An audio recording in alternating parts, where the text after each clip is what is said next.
Je trouve ça dégoûtant. La Russie, je trouve que ce qu'ils font est dégoûtant. Je trouve ça dégoûtant. C'est la guerre de Biden. Ce n'est pas ma guerre. J'ai dit qu'au pouvoir, j'essaierai d'arrêter tout ça. Mais je pense que ce que fait la Russie est très triste. Beaucoup de Russes meurent. Il y a beaucoup de Russes. Des Russes et des Ukrainiens meurent dans ce conflit avec davantage de pertes russes. Trump vient d'envoyer un avertissement nucléaire à Vladimir Poutine. Il semble que la Russie soit sur le point de goûter à sa propre médecine. Vous voyez, jusqu'à présent dans cette guerre, chaque fois que la Russie commençait à ressentir un peu de pression, elle passait à des menaces nucléaires. Eh bien, il semble que nous ayons enfin une déclaration d'un président américain, rappelant à la Russie que la Russie n'est pas le seul pays à posséder des armes nucléaires. Voici ce que Donald Trump a déclaré il y a seulement quelques heures. Sur la base des déclarations hautement provocatrices de l'ancien président de la Russie, Dimitri Medvedev, qui était maintenant le vice-président du Conseil de sécurité de la Fédération de Russie. Au fait, faisons une pause ici parce que Medvedev fait toujours des déclarations folles, et tout le monde le présente toujours comme l'ancien président de la Russie, ce qui laisse entendre qu'il n'a aucun pouvoir dans le gouvernement russe actuel. Mais ce n'est tout simplement pas vrai. Il est l'un des alliés les plus proches de Poutine. Il a été président pendant que Poutine prenait du recul pour retravailler la constitution russe afin de pouvoir devenir dictateur à vie. Et dès que Poutine a pu revenir en tant que président, Medvedev est devenu le vice-président du Conseil de sécurité. Donc ce n'est absolument pas juste un ancien président qui tient des propos insensés. En fait, il fait partie du gouvernement russe, et tout ce qu'il dit a été approuvé par Poutine lui-même. Mais bref, revenons aux commentaires de Trump. J'ai ordonné que 2 sous-marins nucléaires soient positionnés dans des régions appropriées, au cas où ces déclarations insensées et incendiaires seraient qu'au plus que de simples paroles. Les mots sont très importants et peuvent souvent entraîner des conséquences inattendues. J'espère que ce ne sera pas le cas cette fois-ci. Merci de votre attention à ce sujet. Maintenant, l'un des points les plus importants que beaucoup de gens négligent, c'est que c'est exactement ce que Donald Trump disait en mars 2022. Une semaine après l'invasion russe, Donald Trump était sur Fox News disant que les États-Unis devraient agir d'eux-mêmes. Ils devraient armer massivement l'Ukraine et rejeter les absurdités de la ligne rouge de Poutine. Ils devraient menacer la Russie, avec des sous-marins nucléaires américains sur sa côte comme au long, ce qu'ils semblent faire actuellement. Voici l'extrait de 2022, écoutez-le vous-même. Je pense que les drones sont très efficaces de nos jours. Ils en fabriquent beaucoup actuellement. Nous avons des drones qui sont tout aussi efficaces que presque tout ce qui se fait dans les airs, tout ce que vous pouvez faire dans les airs. Les drones sont aussi utilisables et fournissent beaucoup d'informations. Ces informations guident les missiles directement vers n'importe quelle cible. Et vous n'avez même pas besoin de tirer depuis l'Ukraine, donc vous restez neutre. C'est ridicule. Écoute, Stuart, quand il entre et tue des milliers de personnes, est-ce qu'on va juste rester là à regarder? Ce pays sera là dans 100 ans. Ils diront à quel point c'est une parodie, à quel point c'est horrible. En tant qu'êtres humains, nous ne pouvons pas laisser une telle chose se produire. C'est tout simplement inacceptable. Il affirme qu'ils sont une puissance nucléaire, mais que nous sommes encore plus puissants sur ce plan. Je détestais devoir le faire, mais j'ai reconstruit notre capacité nucléaire comme personne n'aurait jamais cru que c'était possible. 2500 milliards de dollars dans notre armée et une grande partie est allée au nucléaire et à sa modernisation. Nous avions des armes vieilles de 45 et 50 ans dont nous ne savions même pas si elles fonctionnaient. Maintenant, nous avons du matériel tout neuf, extrêmement puissant, et j'espère de tout cœur que vous n'aurez jamais à l'utiliser, car ce serait la tragédie des tragédies. Mais si nous ne l'avions pas, nous ne pourrions pas discuter, mais je l'ai entendu utiliser constamment le mot en haine. C'est le mot en haine. Il utilise constamment le mot nucléaire. Nous n'en parlons jamais, disant simplement que c'est une puissance nucléaire. Mais nous sommes d'une puissance nucléaire encore plus grande. Nous avons les meilleurs sous-marins du monde, les machines les plus puissantes jamais construites, les plus puissantes, et elles ont été construites sous ma direction. Les machines les plus puissantes jamais construites, et personne ne sait où elles se trouvent. Et tu devrais dire, écoute, si tu mentionnes ce mot une fois de plus, on va les envoyer et on va patrouiller le long de ta côte de haut en bas. Tu ne peux pas laisser cette tragédie continuer. Tu ne peux pas laisser ces milliers de personnes mourir. Ce sera des centaines de milliers, voire peut-être des millions de personnes d'ici la fin. Maintenant, il est clair que Medvedev a l'habitude de brandir la menace nucléaire à la moindre pression ressentie par la Russie. Mais j'avais le sentiment que la déclaration de Trump ne fait pas seulement référence à Medvedev, car ce matin, Poutine a tenu une conférence de presse avec le dictateur biélorusse. Et lors de cette conférence de presse, Poutine brandissait lui aussi la menace d'une guerre nucléaire. Et je suppose que cette déclaration de Poutine a également joué un rôle dans la réaction actuelle de Trump. Écoutons donc ce qu'a dit le dictateur biélorusse, alors que Poutine était assis juste à côté de lui.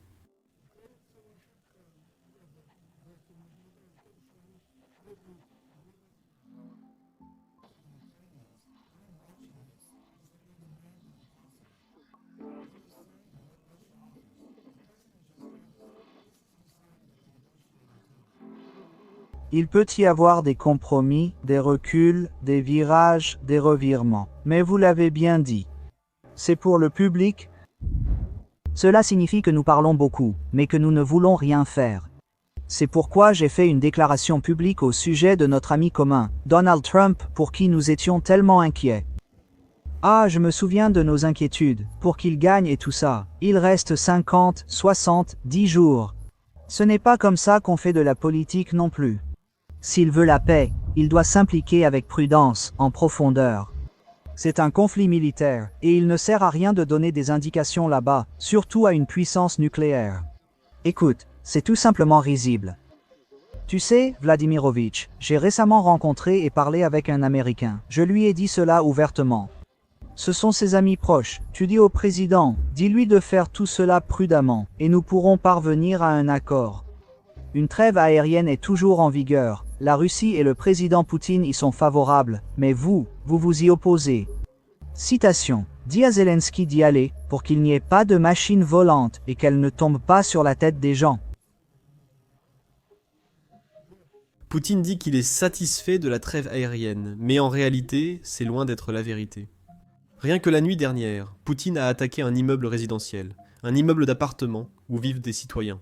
Aucun militaire, aucun soldat à l'intérieur, mais la Russie continue d'attaquer, en affirmant qu'elle mène des frappes précises. Ce n'est pas quelqu'un qui veut la paix, il veut toute l'Ukraine. Rappelez-vous de liker et de vous abonner ci-dessous avant de continuer le reportage. Beaucoup de nos vidéos ont tendance à être restreintes par YouTube, donc vos mentions j'aime nous aidant vraiment énormément dans l'algorithme. Maintenant, parlons de cette attaque récente que la Russie a menée contre des civils ukrainiens, car même les propagandistes russes n'ont pas pu défendre la manière dont la Russie a procédé. Lors d'une attaque russe à Kiev la nuit précédente, 31 personnes ont été tuées, dont 5 enfants. 160 personnes blessées, dont 16 enfants. La Russie tue, blesse, détruit parce qu'elle le peut. La violence s'intensifie en Russie et doit être stoppée. Cette attaque est survenue quelques heures seulement après l'ultimatum initial de 10 jours du président Trump à Poutine. C'était la réponse de Poutine à l'ultimatum de Trump, testant la détermination et la force des Américains. Il faisait cela en tuant des civils ukrainiens. Et les propagandistes russes défendaient cette attaque en disant « Eh, nous ne visions pas l'immeuble d'habitation ». Selon eux, des cibles militaires précises sont visées, et Kiev ne subit pas d'attaque massive. Nous menons des frappes précises, en minimisant les pertes civiles. Il s'agit en fait d'une fausse information que la Russie tente de propager. Si l'on regarde les horaires exacts de l'attaque, on se rend compte que la Russie visait très précisément les civils. La Russie a lancé une attaque de drones, mais grâce aux alertes précoces, les civils ont pu se mettre à l'abri dans des bunkers anti-bombes. Ils sont allés dans des tunnels souterrains. De cette façon, ils étaient protégés. Mais lorsque cette attaque a été terminée, les civils sont retournés dans leurs maisons et appartements. Et c'est exactement à ce moment-là que les missiles russes ont suivi dans la ville.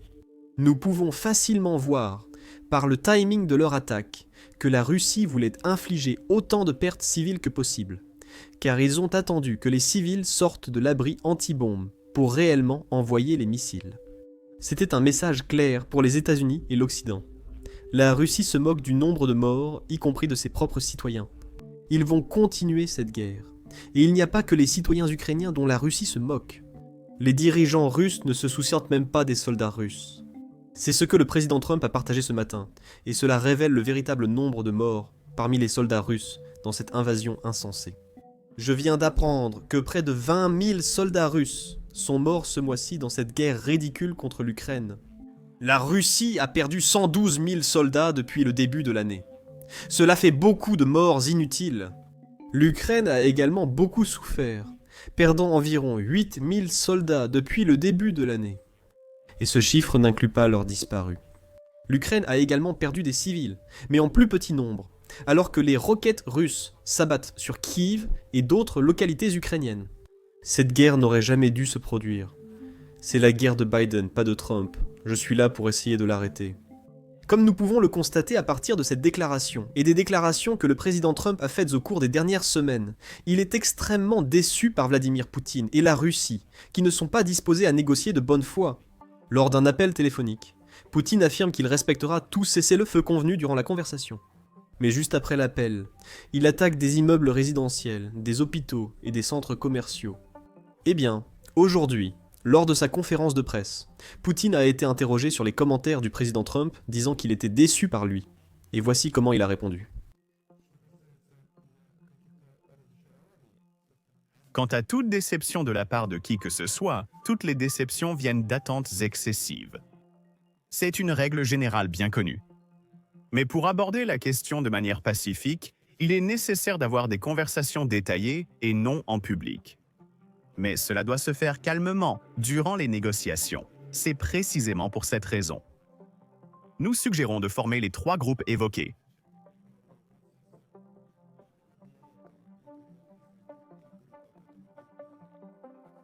La réaction ukrainienne a été globalement positive. Nous avons convenu que nous pouvions mener de telles négociations sans caméra, sans aucun bruit politique, de manière calme et chercher des compromis. Nous n'avons pas encore commencé à travailler. Ce travail n'a pas encore commencé. Mais globalement, je le redis, la réaction initiale du côté ukrainien nous a paru positive. Nous nous attendons donc à ce processus.